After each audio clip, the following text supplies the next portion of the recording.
911正在抢救昏迷的男人，但他自己却还浑然不知自己是倒霉他妈给倒霉开门。倒霉到家了，苏醒过来的马格纳第一时间就去看他的死对头是否还活着，但没想到威达一直在扮猪吃老虎。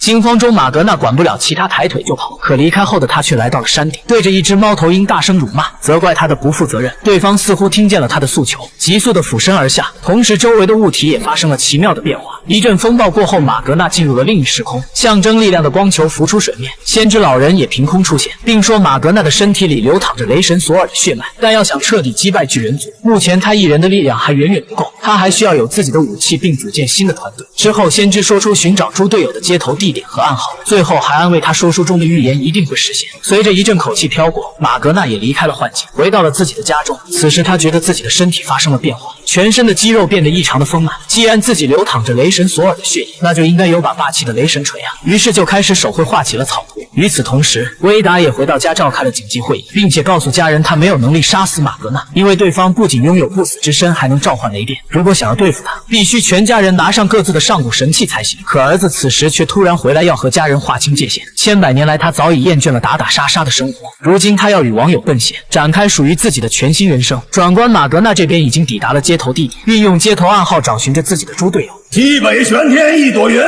这什么玩意儿？其实马格纳的其中一个队友就是刚刚转校过来的同学黑妹，她拥有魅惑他人的能力，只需一个眼神，被魅惑的人就乖乖跪着给她服务，真是想什么来什么。利用这项超能力，黑妹命令修车老板打造马格纳事先画好的雷神锤。正当正义的天平朝着马格纳这边倾斜时，接下来发生的事又狠狠给了他一记耳光。原来马格纳的亲弟弟竟是死对头威达的私生子，而威达选择在这个特殊的时期相认，必然有他的原因。相认后，威达诠释了一个伟岸好父亲的形象。其实雷兹早就察觉到这突然降临的父爱掺了水，不过他并也没有说破，似乎他也有着自己的目的。